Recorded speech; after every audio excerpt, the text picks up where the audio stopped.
So everyone just looked at each other, and then Shinobu, smug as you like, leans back in his chair and says, "I'd like the traditional sausage, please," because we were taking the mick out of him for not going with the group picking the burger. So I switched sides, and I joined the sausage team with him. I bet you did. Shut up. I switched sides, and I get asked for traditional sausage as well. Everyone else sorts out what they want. We end up with 3 double burgers anyway. She comes back, and it was like, uh-oh, this looks like bad news. Yeah, we're out of traditional sausage too. Nice. So, yeah. I'll save my next question for the next time we need to field. But we are now on to the Cursed Hollow. The team on the left-hand side of your screen is Natus Vincere, also known as Na'Vi. We have Splendor on the Malfurion, Eternal on the Vala, Breeze on the Diablo, Cillium on the Zagara, and still in spawn, being a little bit of a slowpoke, is Schwimpy. And on the right-hand side, in the red trunks, it is going to be Overlegends. And starting in the top lane, we have Ushtralisk playing the Jaina. Kimbad is on the Tychus. Taidu is playing the Uther. In the mid lane, playing the ETC is going to be Trollocs. And in the bot lane, it is White Widow on the Sylvanas. As we're going to see a tri-lane. Top part of the map coming out from Overlegends, Taidu, Kimbad, and Ushtralisk up in that one. Whereas we've got the tri-lane coming out in bot, Splendor, Eternal, and Schwimpy. Eternal has a lot of heals to keep him sustained down there, and they've got a good amount of wave clear. He's going to be pretty fine. I'm not too sure why they're using Valor for this rather than Zagara, but I guess Zagara can clear lanes pretty efficiently up there against the tri-lane. She shouldn't have too much trouble. Also, we saw Malfurion there using his Moonfire to help scout out those bushes, make sure they weren't walking into any particular kind of trap. Zagara starting off with the fairly standard creep build. Yeah, and especially on a map like Cursed Hollow, it just gives you so much vision around the map and makes your rotations a little bit quicker as well towards the tributes. Bot lane, some of the ammo has been exhausted already, but of course top lane, not too much damage has been done to these towers. Cillium does a great job at pushing that one back. Yeah, Cillium also has a huge amount of health regen because of that creep talent that he did take at level 1. The 200% health regen while standing on creep. So it's pretty nice, pretty decent. He's getting 6 per second, which at this level where he only has 900 health, it's pretty decent. Yeah, certainly. So as we've got Tychus and Jaina, they've got a lot of wave clear, but not exactly a lot of actual pushing potential. Maybe at level 4 once they hit that melting point talent on Tychus, although we did see them go for the overkill build last time. Then they can maybe take down structures should they go for melting point. As we actually see a 2-man roam squad, Breeze and Schwimpy. This is one of the best roam squads you can see in the game of Diablo and Tyrande. There it is. Flip into Lunar Flare. That's a dead Jaina. Yep, Lunar Flare, Hunter Killer, and you are... Hunter's Mark, and you are gone. Like you said, incredibly efficient, incredibly deadly, and incredibly scary. Roaming squad coming out of Na'Vi there. Splendor roamed up to the mid lane so that this roam could happen as well. And they get Tychus as well. Yeah, big gains there coming out for Na'Vi. 2 kills, and it's tribute time in this top lane as well. Perfectly timed, perfectly placed. Get something now from their rotation. Valor's gone for Vampiric Assault. There's the combo, and Jada does not get landed on due to the cleanse. Sorry, no, there wasn't a cleanse. No. How did she survive that? Did it just miss? Looks like a hit for me. I'd assume so. I guess it just missed. Alright, yeah. But yeah, Jada was able to get out of that. But yeah, Valor's gone Vampiric Assault. Back to that again. Interesting they took composite arrows though at level 1, then going into auto attacks. We'll have to see how this one plays out, where they then do transition. Sylvanas goes down in the bot lane, but we have Ushtralisk getting hit by that combo again here. Taidu getting snared up. Trollocs though is in the front line here.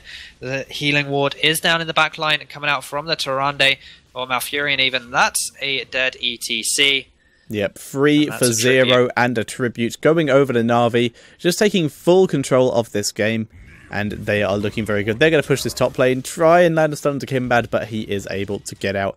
Cillium, bit lower mana, but he's pushed this pretty nicely. Just going to walk back onto that creep to start giving that health regen. Yeah, as this creep does start to get cleared by Uther and Jaina, but even so, Cillium will just go back down and place even more of it, as Oshlis getting comboed up again there by the Diablo is going to fall. That's 3 deaths now for Jaina in a space of almost 4 minutes. That's not a good ratio to have. Yep, that is a bit unfortunate. Having a look at some of the other talents we're getting, we do have the increased range on Lunar Flare, which is great for this combo kind of thing. Malfurion, though, going for the Elune's Grace, which you don't see too often, but is a pretty nice ability, increases the range of Regrowth, Moonfire, and Entangling Roots by 2. It just means that you can A, support your team from further away, and B, place those roots from further away as well, whilst still being on that back line. It's tribute time again here, this time the polar opposite in the bot lane, though, still on the side of Overlegends. Splendor being the interrupting person that he is. Tychus is going to go down in the top lane. White Widow taking a lot of damage, has to Haunting Wave out of there. We have Breeze coming in from behind. He was trying to get engaged on there, but then decided onto Oshlisk. There's the flip. Missed again. Onto Oshlisk. Unfortunately missed, but Eternal is going to chase down using those searing arrows there.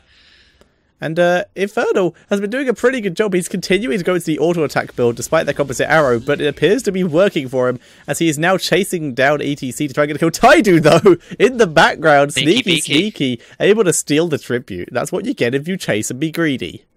Yep, you get punished for it, but Na'Vi, to be fair, won't mind too much. They're up 9 kills to 0, 2 level advantage. They'll happily let 1 tribute fall as they're going to get their heroics soon enough. Cillium, though, still pushing in this top lane as we see Oshlis getting comboed again in this mid lane. Yep. That is 5 deaths in 5 minutes 28. Yep, and that does give heroics over to Na'Vi, and level 7 talents have only just come up for the team of Overlegends. They do have the Cleanse, the Haunting, the Shade Form, the Guitar Hero, which is pretty standard, the Frostbitten, which is pretty standard, and Rapid Fire on Tychus, which means his auto attack stack an extra 2 times faster, so they can go even faster than they were before. And on the side of Na'Vi, we see the heroic Shadow Stalk coming in from Tyrande. Other than that, fairly standard, Devouring Maw, Reign of Vengeance, Tranquility, and Apocalypse. And there's the Shadow Stalk, they're going in! They have no clue how many members are here, they get the route onto down. Ostralisk, there's Breeze, going back. More? He does get cleansed up there, Jaina, 3-man more. Where's the APOC? There it is, Reign of Vengeance and the Lunar Flare. That's what you want from a wombo combo as Ostralisk. Na'Vi know their timings absolutely perfect there. Able to pick off 3 members in one go. The tribute has already spawned. They're going to get that absolutely fine. And Na'Vi just pushing this in. And that Shadow Stalk, though, that's pretty scary when you see that much shimmer coming towards you because you don't know where to focus. Even if you do see them coming, you don't know who's what. They're just shapes. Eternal. Yep, they are just blurs. Eternal. Ooh, he's being dropped low. Malfurion is coming in. He has the longer range heal and the root. They're going on to White Widow from behind. They do take him out. Trollocs attempting to escape towards his own fort here. Gets the power slide. Moonfire goes down and Owl finishes him off. Tychus coming in. Scope.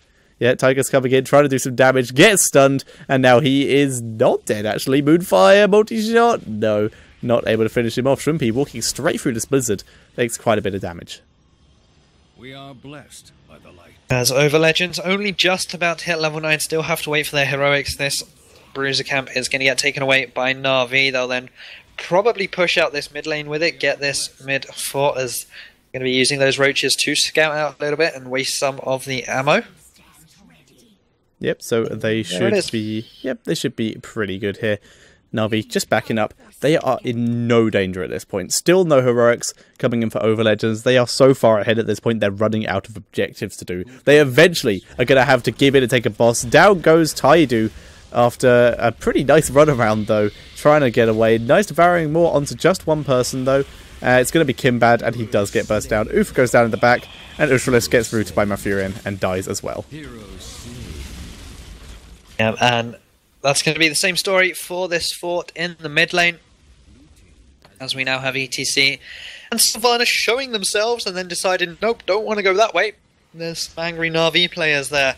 White Widow using the Haunting Wave to get over the wall, now trying to mount some form of defense here, but it's not the greatest of wave clear. Level 13 talents still hit from Na'Vi before the heroics are available. They're going on to Kimbad just before the heroics come up, trying to get a kill, and they do. The cleanse did nothing. Tychus goes down. Wailing Arrow comes in, though. Level 10's been hit. The Ring of Frost, actually, coming out. That did catch them off guard. It did catch a couple of them as well, so not bad. They got couple heroics off, and once again, they have nothing.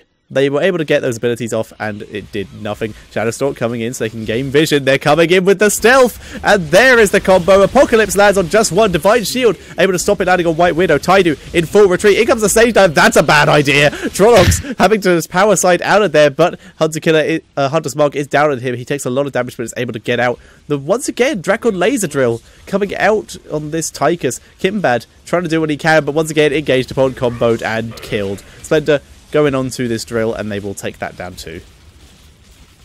They certainly will, as now they're moving on to this keep here. Breeze is going to be the first man here, along with all the roaches and banelings there. This keep should fall very quickly now. It looks like White Widow wants to maybe try and find something here, but on that little HP, it's probably not the best idea, especially when Breeze can just shadow charge you like that with the increased range talent at level 13. ETC now falls as well. This is going to be the tower, and it's probably too soon for them to try and end this, so they could just back out, get the tribute, get the curse, and then probably take the boss and push. Yeah, I was about to say, eventually they're level 14 to level 10, and they haven't taken a single boss yet. Yep, Shadowstalk's up again. That cooldown is pretty damn small. A minute, isn't it? Yeah, it's pretty quick. So they're pretty good to just use it whenever they feel like it. Breeze gonna finally go and take this tribute. That will give them a curse. And, Overlegends, I am unsure about this choice. Heading into their boss. They think Na'Vi might be there. But, Na'Vi are now heading there. And what they're going to... Oh, why would you start that? That's a terrible plan. There's the owl. Spots everything here. Na'Vi just waiting for Tyrande to re-arrive so they can maybe engage. Just looking to see if they can pick someone off. There's a Shadowstalk. They see that Sylvanas is way out of position in that top lane. And they immediately turn onto her. Shadowstalk, for those of you who don't know, one is going to be what's killing White Widow here. It not only cloaks your entire team, it gives you vision of all of the enemy team. And it's that kind of situation where you can just get caught out so easy. Yeah, and now into this 5 versus 4, they're just going to power their way down onto these towers. The enemy team is cursed. Bot fort falls. We're actually going to see Breeze engaging onto Obelisk. Couldn't get the greatest of angles here, but is now just acting as a body block. The APOC coming in. Boom! There it is. Jaina goes down. Taidu using the Divine Shield on himself. Drakon Laser Drill doing what it can, but it's not going to do too much up against Diablo. Rain of Vengeance coming down. Kimbad is going to finally fall there. Taidu gets snared up. He's going to go down as well.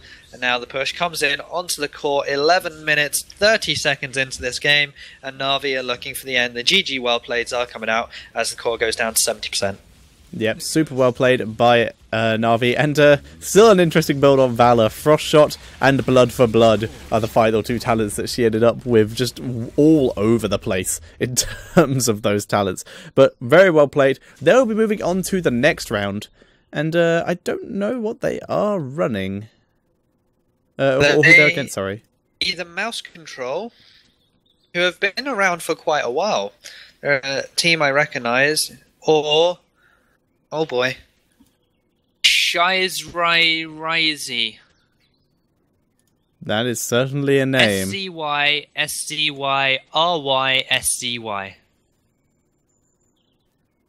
I'm pretty sure that at least a couple of those are probably pronounced sh, because it's a Polish name, so I'm not even going to bother. So it's going to be sh.